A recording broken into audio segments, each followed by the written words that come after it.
What's up, everybody? Flyer Live Podcast, episode 22. Here we are. Wait, I think it's 22. Oh my God. Is it 22? It's Yes, sir. 22. Okay, we're good. Yeah, I can't count above Oof, three. it's 22. I thought I forgot to update my notes. It's definitely 22. Uh, I'm Josh. You're Mitch. This is a golf podcast, but not any golf podcast, Mitch. We don't like the pros. They're playing the U.S. Open this week.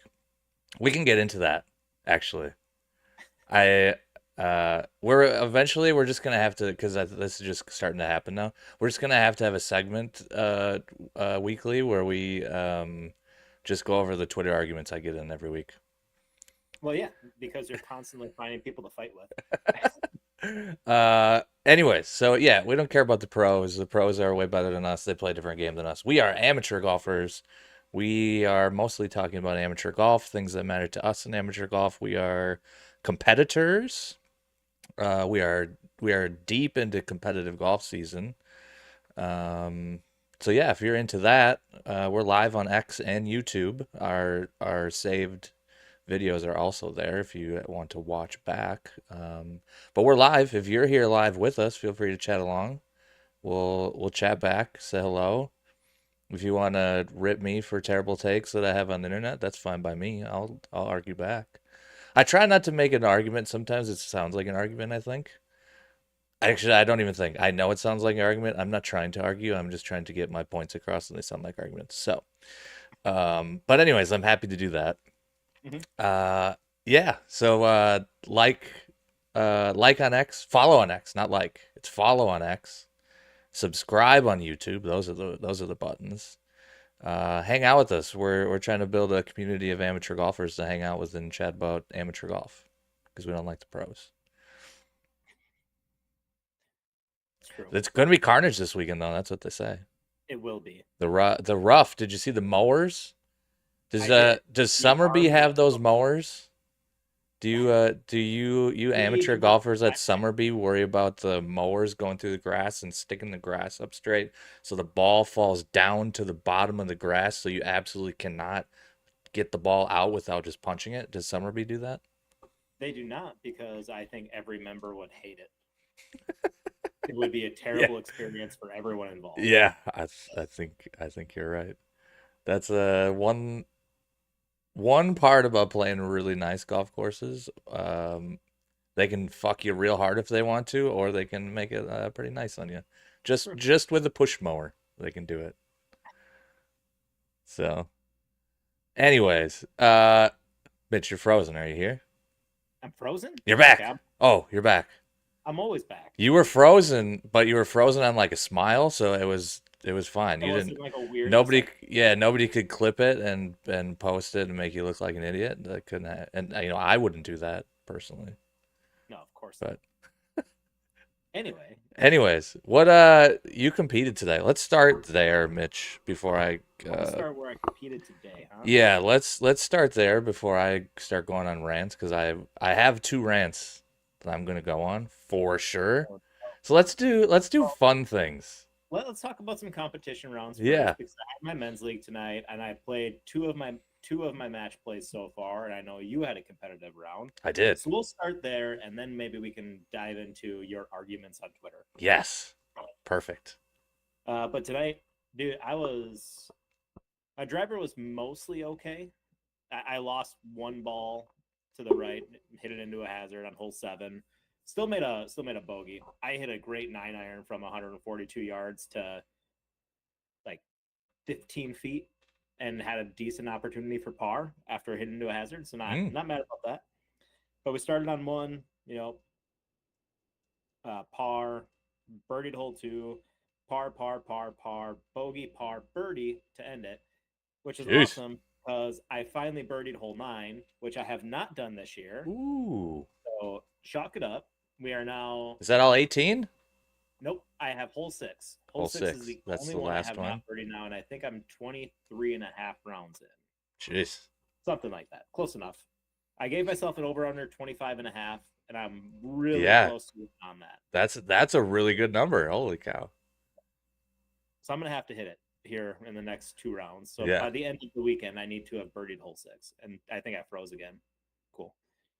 You're back. Anyway, but we won our match tonight, which was awesome. We were up.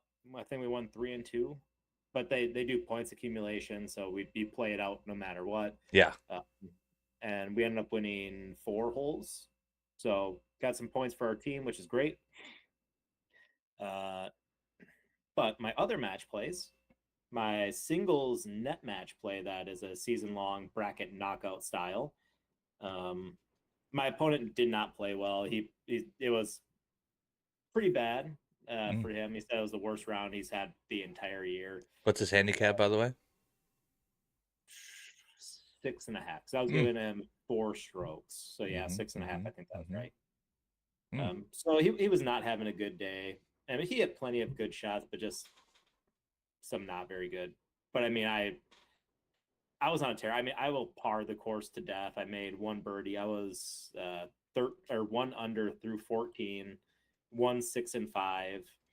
All the holes that he was stroking on, he made bogey. I parred, so that he wasn't able to take advantage of those. So it was a rough day for him. I felt really good, and I to be bet you honest, did. I started feeling a little bad because again, it's a club match play, so you're not trying to be a dick, you're not trying to be mean to people, you're trying to make friends and have fun. That's what it's all about. So at a certain point, I did start feeling a little bad. I'm like, he's having a bad day, and I'm just gonna keep rocking this, and I'm gonna put it away because Perfect. Did you do anything super cocky? Uh our friend Jake, who invited us to Elmwood, posted a tweet a few weeks ago and is like, "What's the most cocky thing you've done on the golf course?" And then also Cade, uh Thompson, is Thompson his last name? I think yeah, that's I it. think that's right. Anyways, Cade also, like the other day, was tweeting about something that he did that was very cocky on the golf course. If you're winning by that much, what are you doing, like cocky things, or are you just kind of cruising along and just chilling? I would be doing probably some disrespectful things because I'm kind of an asshole.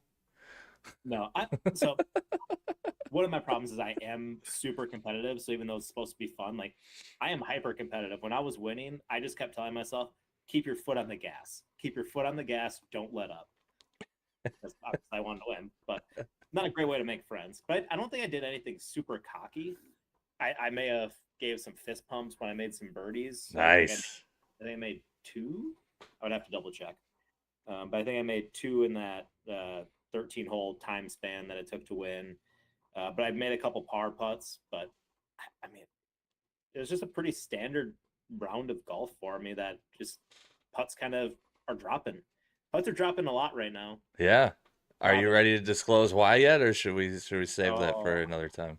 man. Well, let me talk about my doubles match play first, and Okay. then maybe we'll disclose it because it's a legit thing that people should talk about as amateurs. But yeah, doubles match. My partner, he's a 5.5, and I'm a 2.5. And I think we were giving uh, like 7 strokes and 8 strokes, or 7 and 5 strokes. That's how many we were giving on the day that I was giving. I think I gave my partner 3 strokes and then 5 strokes to one of them and 7 strokes to another one of the competitors. But again, it was on Sunday, and you played on Sunday. Super, super windy. Very windy, yeah. Rough out there. When it was into the wind or crosswind, it was kind of a nightmare to deal with. Uh, and that was a roller coaster of a round. But we ended up, after the front 9, we were 4 up heading into the back. At that point in a match play, I mean, it's so hard to come back from 4 down when with only 9 holes to play because you're going to tie some holes. Mm-hmm. So all of the holes that you're getting strokes on, you have to make hay on. You have to win. Um, and I think they won hole 10 to bring it to 3 down. Then I dropped a 12 footer for birdie on hole 11 to win the hole, and then they won hole 12 because I went. It was a crosswind, and there's a hazard on the right. The wind was off the left. Hit a I hit a poor shot, but then it got even worse because the wind threw it into the hazard. I think I made a double. My playing partner made a double, and we lost that hole. And then hole 13, nobody hit a good tee. Nobody hit the green on hole 13, par three. All really bad. But I got up and down for par, and we won the hole on the par. And then I think, Nice. That's a big dub. yeah. And then we tied hole 14. And then hole 15, I made a 8-foot par putt to win and close out the match. But here's the crazy part, because I Hmm. just want to talk about this round in general, because this Yes. was a chaotic round. I posted it on Twitter, so I'm sure some people listening here have already seen it. But it was just the most chaotic round I've ever played in my life, I think. Let's see here. So through 5 holes, I was 1 under. By the time I had played the next 5 holes, I was, let's see here, 5 over. so, so through 5 holes, 1 under. Next 5 holes, I was 5 over by the end of. And then I birdied to bring it back to 4, double, bogey. So what were we at? 7. Then I went par par. Then I hold out for eagle from 176 yards, which was awesome. And then on the next hole, I stuffed it to 4 feet on a par three, made that putt. Last hole is a par five. I hit a really shitty 4 iron, just smothered it, and I think it went like 170 yards. But then I had just a 60 degree in my hand from 60 yards, hit it to 4 feet, made the putt. So shot 3 over with a finish of eagle birdie birdie. Oh, Absolutely wild. okay. None of Jesus. it none of it counted for the match, but it was a very fun time. Yeah. Yeah. I mean, and the finish is the best part. And then Yes, then you're all jazzed up for the next time you get to play. dude. Although absolutely terrible handicap management. We're big handicap management people here. Yep. We love to manipulate handicap numbers as much as we can, you know? Well, to be fair, I guess it did help me shoot basically my handicap. So I have a 2.5 handicap, and that was a 2.3 differential. So it kept me exactly where I am. And well, the singles match that I played before, don't worry, I did some great handicap management there, because I was 1 under through 14 holes, and then I finished 3 over. So Very nice. all right, I'm Perfect. good all around. Terrible finishes, good finishes. Gonna shoot 75. It's Just chalk. almost like golf is really hard, and maybe if people have bad scores occasionally, that's just because golf is hard and not because they're trying to manipulate an already terrible system. That's true. That I said Don't maybe. I said don't tell it maybe. to Trickler. He will find them. He He will find does them and expose he them. does find people, yes. I, Whether all of that's legit or not. Yeah. yeah, they're Uh they're they're definitely questionable, but we don't need to go into that. We're not talking about that tonight. Anyway, unless you want to talk about Riggs' handicap, which is a 4, which no, I tweeted about right before you got on here, and no, I'm you're gonna start another fight. I'm nervous for my notifications later because I'll just tell you what I did. We won't go into it, but I'll just tell you what I did because I haven't told you what I Mute did yet. mute the thread, man. Just mute the thread. I there's a bunch of tweets going around because the foreplay guys tweeted uh they tweeted a video of all of them playing Oakmont, which is basically what everyone was clamoring for people to do for like the last 4 days. Oh, let's get a 18 handicap and a 10 and a 5 out there and see what happens. And they basically had already done that. They already shot the video of that. And the three of them went out there and played or whatever. A rig shot like 107 or something. So everyone's going around four handicap, vanity cap. This guy couldn't be any better than the 10 handicap. He sucks. His swings at like all this stuff. And I'm like, I'm a 1.5. It's going up, by the way. But technically a 1.5 at the moment. I in 2 days, 3 days actually, 3 rounds back to back to back, I went 95 plus, and I say 95 plus because it was 95, but I picked my ball up on a few holes, so it's something higher than 95 Mhm. at Elmwood. So 95 plus, 89 Summerby, 81 Stone Ridge. 1.5 handicap, 2 rounds in the 80s, 1 round maybe in near 100. So Riggs is a four. Like he can shoot bad scores. Like anytime he shoots a bad score, everyone's like vanity cap. It's like I don't understand. So I tweeted and I'm like, I may be the only one in the world that maybe probably gives him the benefit of the doubt and says it's probably close. Um, and I know I'm gonna get a Oh yeah. lot of responses. So I'm gonna have a busy night on Twitter responding to people probably. I mean, you can just not. But anyway, I think with the low single digit handicap, shooting high scores, I wonder how much of it is because of the courses that they play where they are shooting their good scores. What type of course is it? Is it wide open? Is it Yeah, short? that all that matters. And then What's everyone's happening? response there is, "Oh, well, the courses are rated for that." Well, no, not really. They just played Oakmont from the tips at US Open conditions. Like if you're in the rough as Riggs, who hits it 200 yards off the tee, he's gonna get a 7 or 8 on every hole probably. He just can't get it to the hole. So Yeah, and I mean the rating with U.S. Open conditions is probably closer to an 80.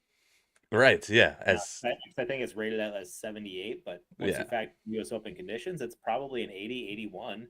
yeah, Uh, and at that point, I mean, a four handicap is going to shoot what on average? An 87, 88 yeah. So if you have a on bad average. round, you can play. You can shoot 100. So Yeah.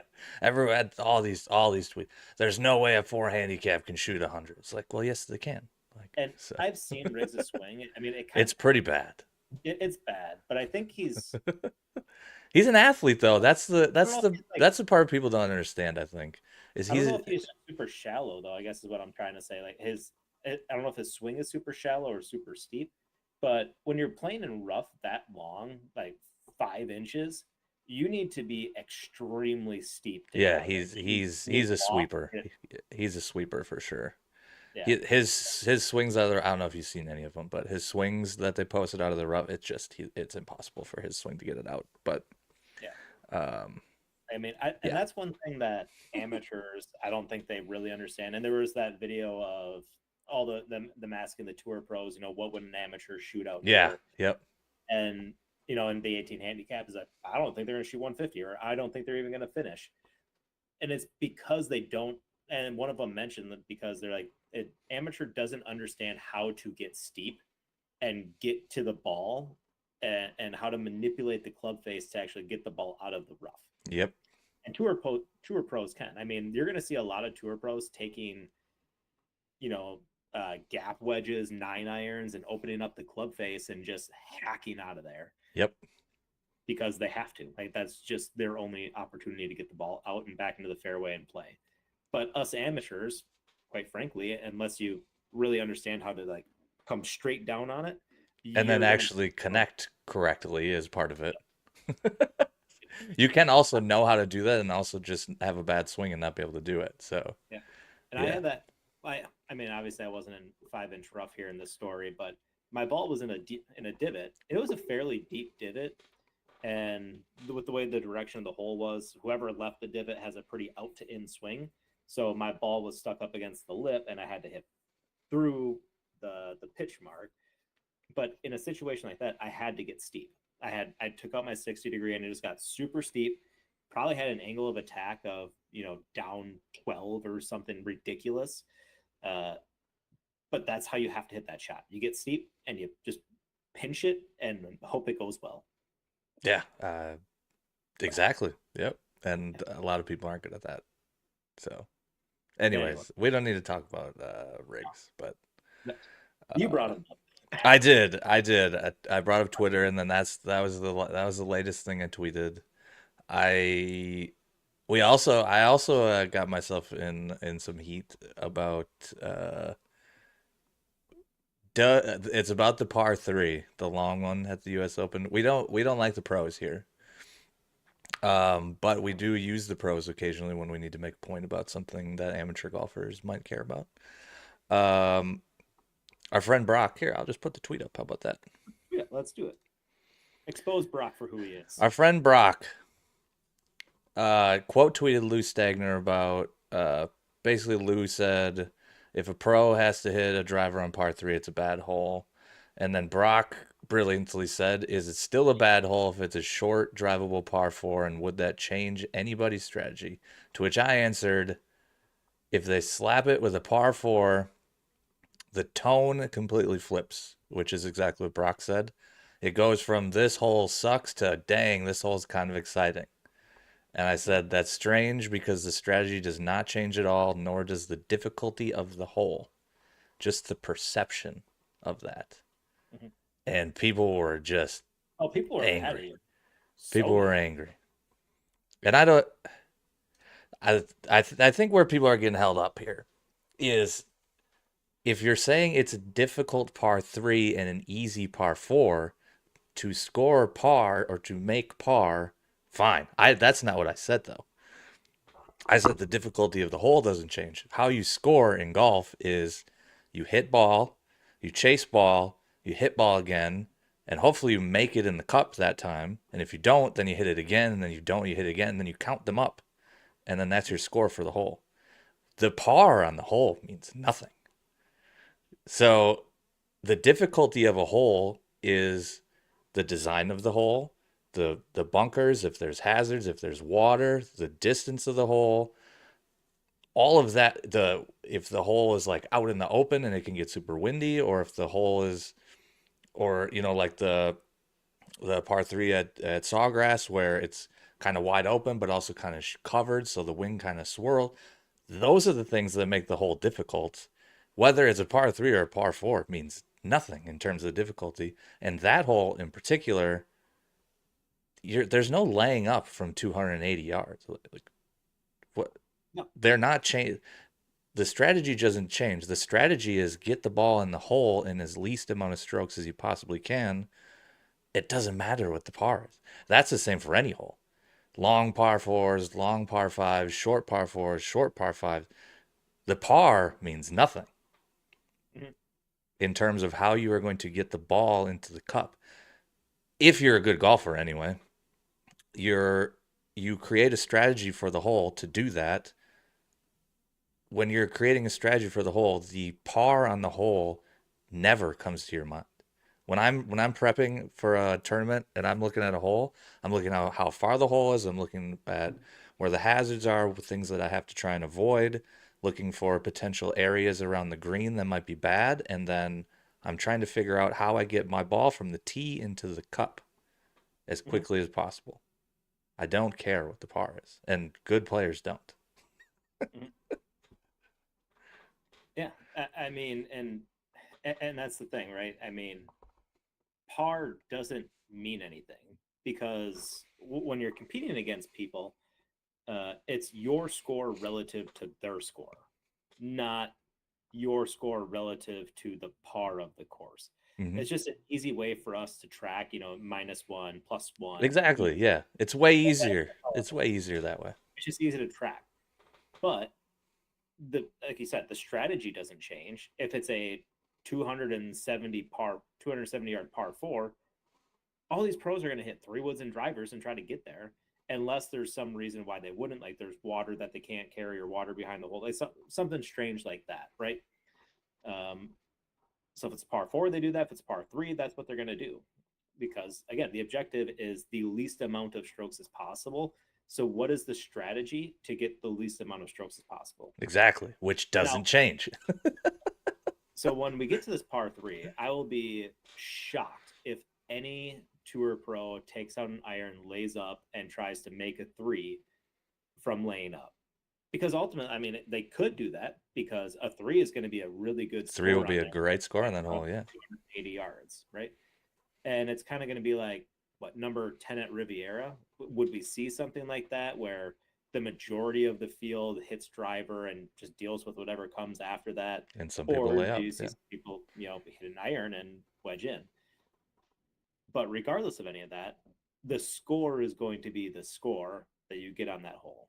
It's going to play at probably 3.5, 3.6. It's going to be a very difficult hole. that's assuming they play it from 289. By the way, they Yeah, very we're not. well are. It's not only very well possible that it's going to happen. They will move the tees up. They're not Yeah, playing from 289. they're going to play from 280 one day, and then they're going to play from 250 another day. They're going to play from 230, maybe the 260. Yeah. Like they're going to be hitting. I mean, they're going to be hitting hybrids and woods into that most of the time. Maybe some longer hitters are going to hit some long irons on the shorter days. It's going to be a long par three, but yeah, the 289 yards. I don't think they play it from there a single time. No, no, they absolutely will not. That, by the way, this is also the case in any tournament, any golf tournament. Um, when you're looking at the yardage of a course or a hole, the yardage that's on the card, it never plays that because it's always, I shouldn't say always. A lot of times they measure it from middle of the green to usually the back of whatever tee box it is you're playing because I don't. It's hard to figure out like where the middle is on the tee box. So usually they measure from towards the back. Especially pro tournaments, everyone. I used to map out courses for a thing I was doing for. I was writing a little bit, so I used to map out courses. And I used to literally like go onto Google Earth and do like the and see exactly how they measured each hole. Like if it said it was 400 yards, I would go on Google Earth and put the points on the middle of the green and go back to wherever the tee box were, and every time it measures to the back of the tee box. So in this case, they will tell you from the back tee box what the yardage is. Um, and I don't even know why they do it that way. Maybe it's because they want it to seem like it's long, or maybe that's just the easiest way to do it, or maybe they don't. Maybe they don't want to put a yardage on a scorecard and then have it play longer, and then people be like, "Well, you told me it was going to be you told me it was going to be this short, and then it was long." It doesn't make sense. It makes more sense to move it up, I think. So, yeah, pro tournaments they almost always play closer, and sometimes a lot closer from whatever the noted yardage is. So the 289, like they're all these people are getting all worked up about this. They're not going to play it from 289. Yeah. But Well, maybe once, like you said, or maybe close to back there once, like probably on Saturday. yeah. I And would guess. But yeah. let's just say this too. They posted it at 289 for this exact reason. They wanted people talking Yeah. about it, They and tweeted about it like 100 tired times. of people. And that's why everyone's talking about the rough because it's what's get people riled up, Yeah. And it's which is working, fine. by the way. Good Oh yeah, GGs to them. It's yeah, working. It's working so much that we're an amateur podcast talking about pro golf. yeah. Well, we're not talking about pro golf because of pro golf though. It's because we want to talk about what par is because I don't know why some people. I read one comment in there. They saying that the strategy would change. That people would lay up if it was a par four and play for a three that way. Like no, they wouldn't. Like you see that on short par fours where they just try to drive the green. And well, what's funny is it's a strategy that I'm trying to work on myself a little bit um, because I realized that I was being far too conservative on par fives this year earlier in the year. Like I was, you know, worried that I wasn't gonna carry bunkers like on hole five or hole four. There's a couple bunkers at like 100 yards, and then if you carry them, it's going to kick down towards the green. You're probably going to have anywhere from a 30 to 60 yard pitch, depending on where the hole is located. Hmm. But too often this year, I was hitting to try to get right in front of those bunkers, and just the last several rounds, I'm like, screw it. I'm just going to hammer it as hard as I can and get over the bunkers and hope for the best. And I think my scoring average has dropped now in that hole. I'm shocked. And I started doing it on hole 11. I was struggling to birdie hole 11 the entire year until my 18th round, and I have birdied it 3 of my last 4 rounds that I've played that hole. And it's 100% because I have just started going for the green every time. I'm 240 yards out. I hit a 3-wood. Like, screw it. Like, what's the worst that happens? It goes in the water. Okay, I guess I drop, hit 4, and hope to make a par. Right. But yeah, Exactly. trying to lay up and hit it from 70 yards, 100 yards, whatever it would happen to be on my layup. It's not going to give me the best scoring average, And I think that's something all amateurs need to learn is stop laying up unless there's a reason to. Like there's still sometimes on hole 11 where I have to lay up because I hit a bad tee shot and I'm just not going to be able to carry my 3 wood 280 yards to clear the water. So lay up and hit a shot. But so many amateurs do that where they try to lay up to a specific number. You hear people talk about it on Twitter all the time. You just hear it out when you're playing, like I want to lay up to 100 yards. Like One of our guests oh, on this show tweeted something like that the other day. yeah, And I tweeted at him and I said, "Don't. That's bad, dude. Don't. Just yeah, just hit it. just hit it as far as you possibly can. That's what the pros do. That's what Mm-hmm. you should also do. Even the only yeah, like you said, the only reason you shouldn't is if water's in play, if out of bounds is in play, whatever. But if you can hit it far without worry about like, making penalties, you just hit it far. And the laying Exactly. up thing, this is what I said to uh what his name, Chris, right? It was Chris that tweeted it. I think it was No, Chris. golfer HD. It was Golfer HD that Uh, tweeted he tweeted my numbers are really good from 125 and 85. I should just lay up to those numbers. And I said, how accurate are you with a 4 iron to be able to hit it to exactly 125 or to exactly 85 yards?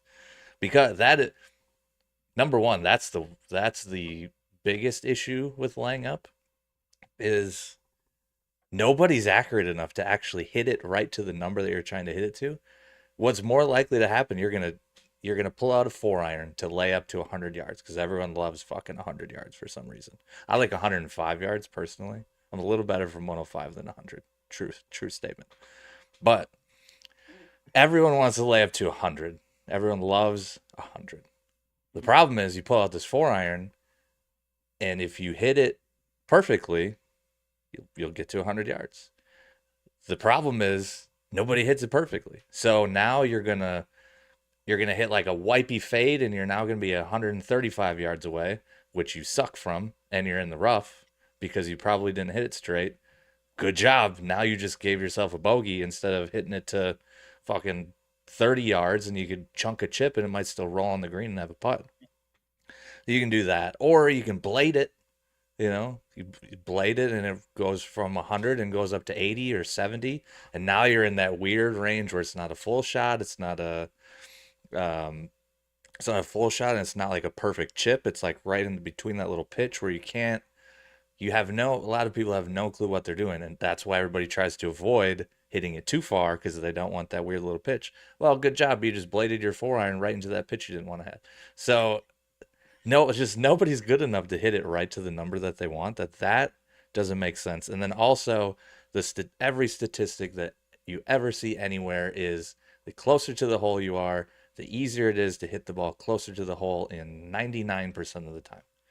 So, two very important things there that should just change everybody's mind, and it doesn't, and it drives me nuts. Should change everybody's mind to just if it's wide open up there, there's no water, there's no red stakes, or there's no white stakes, there's no nothing. Whites, by the way, white stakes should go away. We can talk about that another time maybe, but there's no white stakes, there's no nothing. Just hit the damn ball up there and take your 40, 50-yard pitch shot instead of weirdly trying to lay up to 100 and then you're stuck at 135 and you miss the green and you make double. Mhm. Yep. So there we go. Good rant. Uh, so I had one other thing that I wanted to say about par, Okay, uh, yes. and I think it's a mental thing for everyone, right? Like we're told that par is good. You want to make par. So when somebody has a par three or a par four or a par five, like that's the number that you're trying to get. Anything below that's awesome. Anything above that's bad. Um, so it's a mental trap, and I think that's why people were responding to you weird, It is a is big mental trap for sure. because they're like, well, it's a par four now, so three is a birdie, and but three is a three regardless of Three, the hole. yes. Three We're just equals three. Yes. but my point with that is that sometimes we as amateurs need to change in our mind what par is. And I think I commented, I don't know if it was to you or to someone else, that there's a couple of holes, hole 9, hole 16, hole 12, at my home course. I mean, these are 430, 450 yard par fours. And we frequently get 15, 20 mile an hour winds. Now, if you get a 20 mile an hour wind straight into your face from with a 450 yard par four, now that's a what, like a 540 yard par four effectively. It's a long freaking hole. Um, so in my mind, I just say, well, okay, well, this is a par five now Correct. Yeah. because a five is all of a sudden a really good score because it's now a 500 and plus yard par four. And if I try to tell myself that I need to get four to be good at this hole, like that doesn't make any sense because it's the hole just got 60 yards, 70 yards, 80 yards longer because of the wind. Right. The average score went up a whole stroke, probably. Yeah, exactly. So I think that's something we as amateurs need to get better at doing is recognizing the situation we're in and then changing what a good score is in our mind. Like you could still get a four and now it's a birdie in your mind, which is awesome. But if Yeah. it's a five, a five isn't going to hurt you. You're just trying not to push it to where you're trying to force getting a four and then you make a dumb mistake and then you get a six, a seven, an eight, like trying to force shots that don't need to happen. Yeah. Yeah. Par, I mean, it's just an arbitrary number. And by the way, the definition of par hasn't even been the same in golf. So just golf in general has just randomly changed what par means over the years in history of golf. So there's no reason that you have to look at a scorecard and say, "All right, some idiot went out there and said should take four this time." Like what does that mean to you as a golfer, you know? And like for example, in the like in the early 1900s, par, by the way, early 1900s golf, this is, you know, a lot of the people that that would like to lay up to 100 yards. That's like their favorite thing to do. They want golf to be back in like the 1900s. They're the pro rollback people. Ooh, are we Uh, getting suit jackets? what's that? You have to wear suit jackets on the Yeah, course? exactly. Yes, that, you know, And ball safety. can only go 200 yards. Got to be super spinny. Suit jackets, all that. Fuck. I Anyways, want sand tees back. No more of these wood tees, yeah, plastic. that too. Yeah, the Give me balata sand. balls, all that. Oh, These are all the same people that love to like lay up and stuff. But anyway, so the back in the 1900s, par meant bogey. So like what we recognize as a bogey today is what par was back then. So just like it just changes throughout the history of golf. So it shouldn't mean anything to you because apparently it doesn't mean anything to anybody. It'll just change random. In 20 years we'll change what par is again. Maybe. right. The definition of it keeps changing. So you as a golfer feel free to change the definition yourself. You're just going off of what somebody else decided was a par for a hole, just for overall golfers of all time. And as we know, everybody plays different golf, different brands of golf, different all sorts of types of golf. Whatever par, just do whatever makes sense for you. And by the way, it just doesn't matter. However many strokes it takes is how many strokes it takes. Yep, exactly. PT Husey says need suit jackets back. It'd be hard to swing in one of those. Well, didn't Cam Smith have a Grayson one at He the did. I think it. Masters or the PGA or whatever? I don't know if it Oh, was like a full on suit jacket. I thought it was more like a. no, it was a suit Was jacket, it but I was it a think full on suit jacket? oh, It might have yeah. been. I mean, it was made by Grayson, so I'm assuming it was super stretchy and Yeah, all. super lightweight. Yeah, Yeah, he probably could have took it off and like tore it apart. That's probably how lightweight it was. Like a legit suit. I don't know how I'd swing in one of those. They didn't if have I Everyone no, had I pretty short backswings back in the day, other than a couple of people. Pretty sure they'd be real accurate with those small club heads, shorter backswings. true. What do you think about bringing the wood golf clubs back? That'd be really fun, huh? I grew up on those. I had hand me down golf clubs in my youth. I had a persimmon driver that was probably as tall as me for quite a while. I have That's what I one of grew up. those from my grandpa sitting in my golf room that I really afraid of hitting, but I really want to hit it. I'm nervous Yeah. I'm going to break it in one swing. I mean, I played a club that you know why they said hit it on the screws because there were actually screws in the club face. Yeah, right, right. So yeah, that all the weird little things that we say, par for the course or hit it on the screws, like all these things just came from old timey golf, and it's a weird history, but it's cool. Yeah.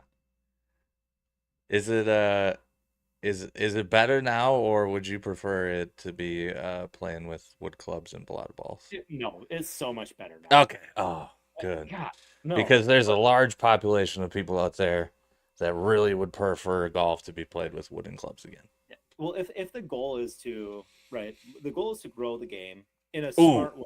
In a smart it's way, not my goal. Mm-mm. just it's to grow the game, but not have certain people play the game because certain people suck. Perfect. Yes. Okay. But if we want to grow the game and have more young people get into it, bringing back winning clubs is only going to make that worse. Like it would be horrendous. 100%. Nobody would want to play because it would suck. Like you've hit them, I've hit them, and I've hit old blade clubs. If you hit them off center, your hands break. Right. It Yeah. hurts so much. Yeah. But yeah, so no thank you. Let's keep the big club heads and the my toe hooks that bring the ball back in the fairway when it's going way right. That, by the way, that shit does. Everyone says that. I got this cool driver that I hit it off the toe, and it used to be a snap hook, and now it's just like a cute little baby draw. I don't know how that works for everybody else. If I hit it off the toe, that thing's duck hooking all over the fucking place. Maybe I need a Well, new driver. Hey, hey, you need a new driver.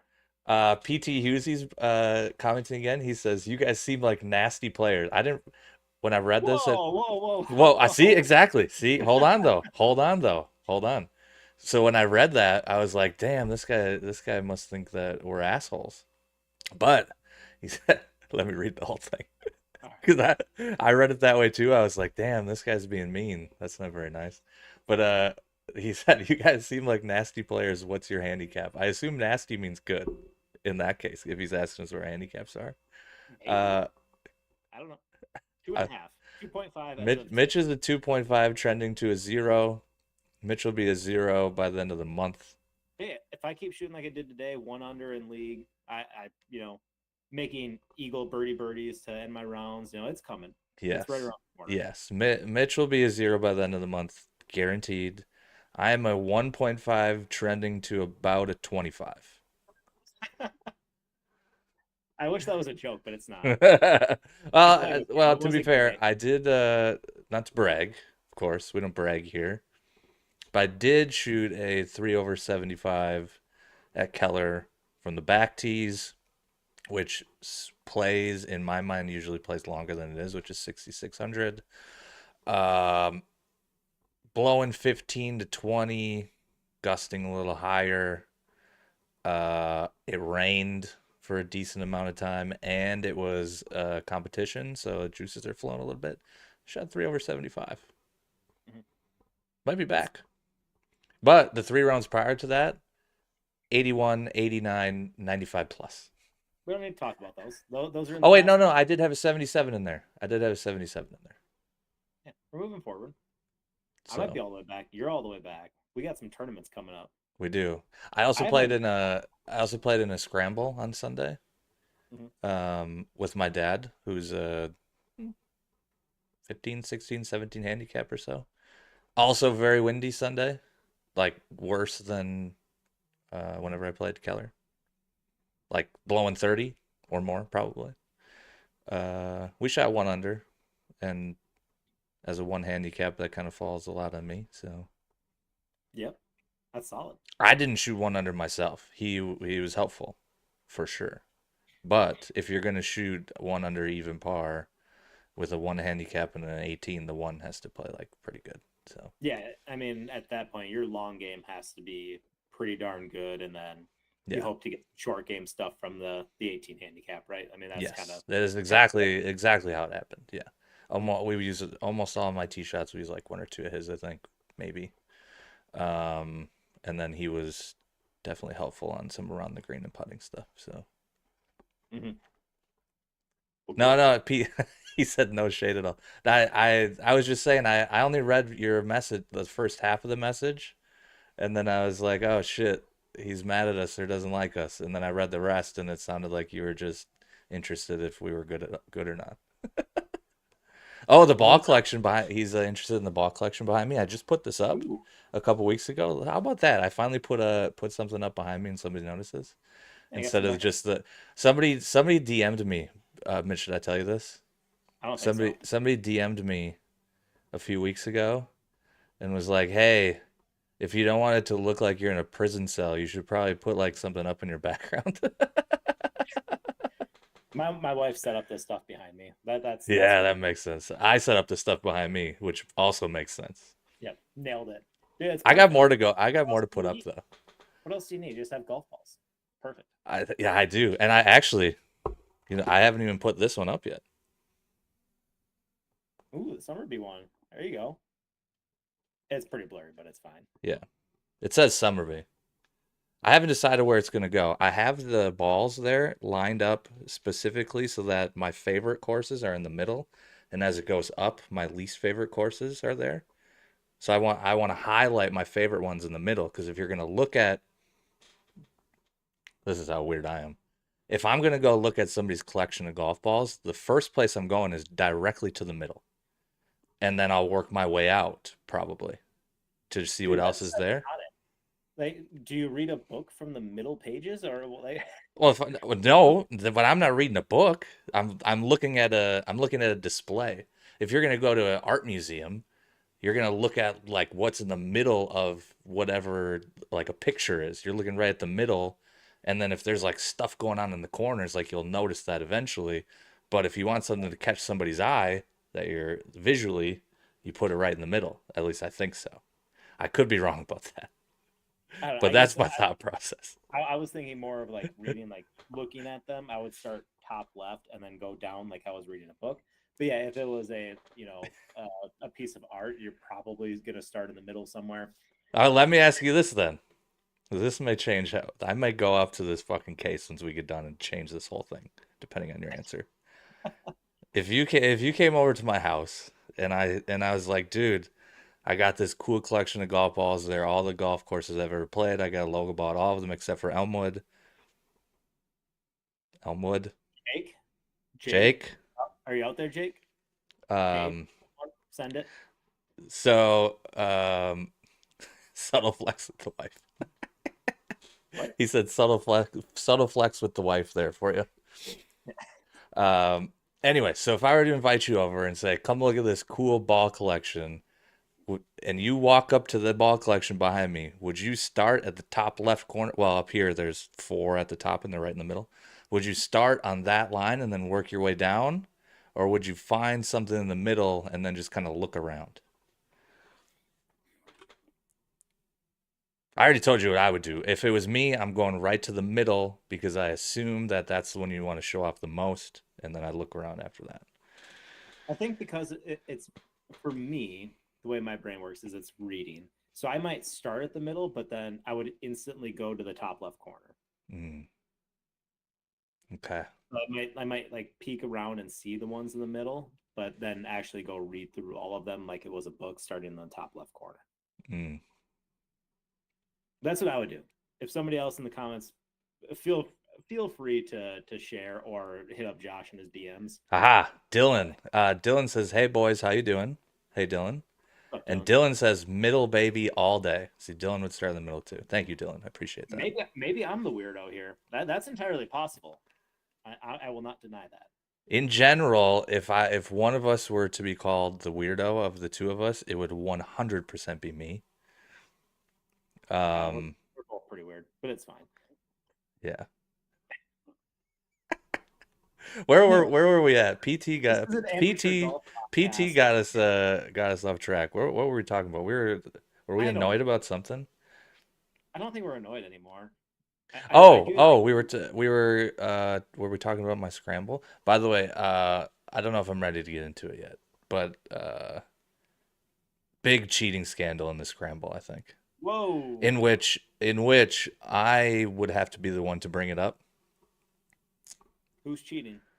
And no, we can't go down this. We're already almost to our hour. We cannot go down this rabbit hole. Should I give the cliff notes?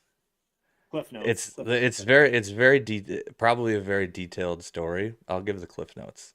My dad and I, by the way, finished 17th out of 70 some at one under in the tournament.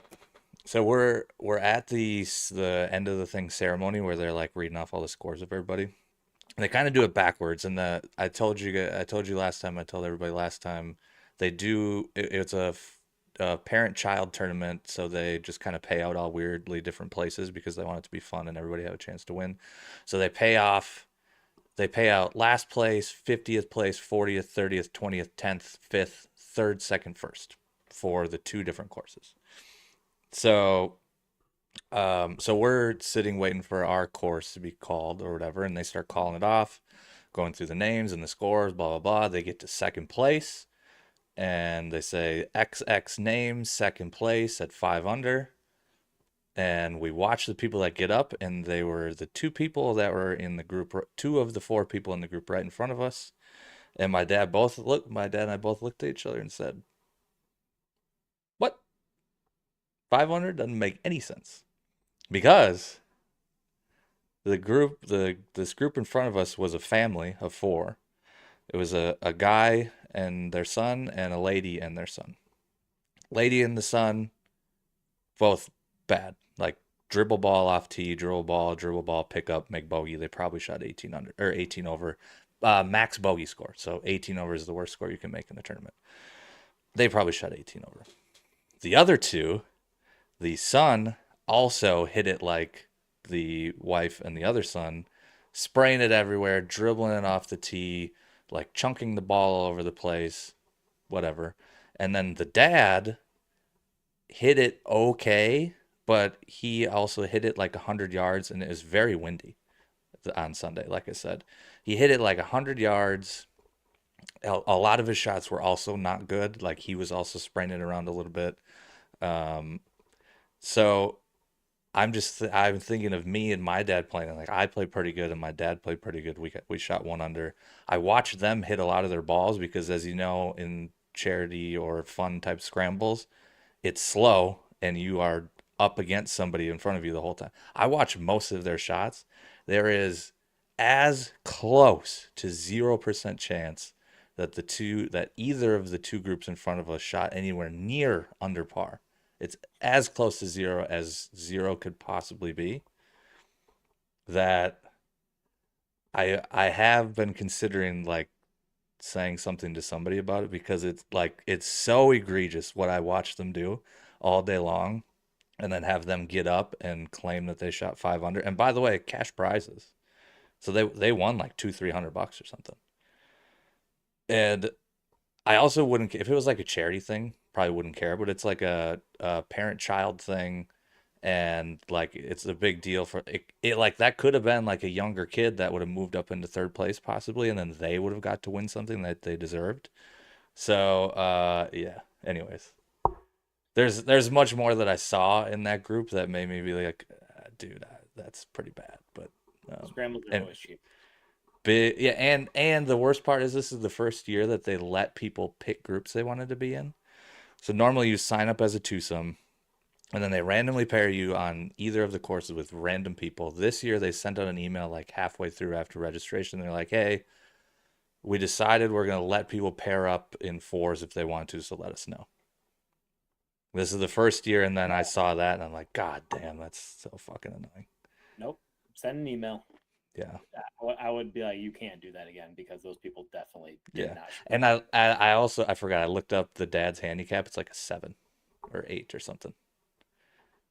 So he himself would have had to play like 5 under by himself because his kid wasn't doing anything. He Right. was hitting the ball off the planet. And an 8 shooting 5 under is not happening No, anywhere no, ever. it's not. No. So I went into more detail than I planned, but Yeah. But anyway, we should start wrapping this up. We should finish. I know we didn't get to your tournament round, so I did. No, I we did. I had the scramble and then I oh shot yeah, the yeah, 73 or 75. Three over. Three over 75, not 73. Yeah, I know we got some more tournament golf coming up. I have next Thursday is my gross singles match play, and then immediately following that is my doubles match play, at the second round there. So we're moving right along there, and then the day after that is the start of member. And then I think I might be going somewhere to play golf. So I may or may not be playing like 120 holes of golf over the span of 7 days, if not more. Let's see. What I got to count now. 1, 2, 3, 4, 5, 6, like 7 rounds plus then my league. So 7.5 rounds over the span of a week. I may or may not be doing that. I'd be So wait, tired. so you are going up? You're going up north this weekend? Not this weekend. That's a different time. Be a different weekend. I uh I just got grilled in the chat pretty badly by two people. Oh. Feel bad for Mitch, can't get a word in. Share the mic. They weren't here for the beginning of this podcast where I stole it to ramble about my match play events that I already played. I definitely had the first 20 minutes of the entire podcast. But this is usually Jo- the way it goes. Josh kind of he rants a lot, and I I don't just shut sit the hell there up, and yeah. go, Josh Mike Hagen. damn. All right. To be fair, I have acknowledged this in many shows. I've acknowledged that I don't shut up. So I'll try harder though. Golf 21, also the one that called me Josh Mike Hagen. He's lucky I didn't block him. But Oh, he said, but I'm not gonna block him now. He said, you boys need to come check out Cabot Cliffs out here in Nova Scotia. I where would is love to play golf way up north somewhere. that Canada? Yes, Okay. it's that Canada. We're not a geography podcast. No, I don't know anything about Canada other than they send us their smoke during wildfire season. They do that. Yeah, that's unfortunate. Anyway, we are getting off the We're rails. done. Are we done now? It is time to wrap this up. We've hit our hour. Uh, Thanks everyone for following along tonight. We appreciate it. Make sure you like, subscribe to our YouTube, follow us on Twitter, comment, share, all that good stuff. It's great to help spread the word. We're just trying to build this community of amateur golfers and have some fun talking golf, specifically amateur golf. Even though we will rant about pro golf every now and again, but it is Yes. about amateur golf. Yes. Well, sometimes we just rant about fucking anything because That's we just get off the rails. By the way, I don't remember if you said it because I was we got more chats here, but today's Wednesday. Mhm. We're normally on Thursdays. Aha, and PT just asked. Dylan just invited us to Anchorage Golf Course in Alaska. Alaska, by the way, is in the United States. If you didn't know that. I will travel. Maybe not that far right now, but that is on my list of things that I would love to do. Yes. Anyways, PT Husey, who's been chatting along a little bit, asked when the next episode is. So I need to. I'll reiterate. Today's Wednesday. We were live last week on Wednesday as well because of me, because of you this Wednesday. Normally though, Thursdays 8 p.m. Central Normal Time is when For we're you people normally in on. Canada and Alaska, that's Central Time Zone. Yes, the only Central time zone. Time. That's what we call it because it's the only time zone that matters. Correct. Yes. Yeah. Central Normal Time, the only time that We're just matters. gonna offend everyone who just chats along with us. Just offend the shit out of them. Well, I'm pretty good at that. So hopefully people stay for you for like 4 words you get to say. And then maybe people will just be mad at me. And maybe they'll like watch for you and then hate watch for me. Maybe that's what we got going on here. That's called balance. Yeah, that's a fair point. Okay, Anyway, anyways, we got wrap to be this done. up. Next Thursday, 8 p.m. Do the liking, this whatever, do all that shit.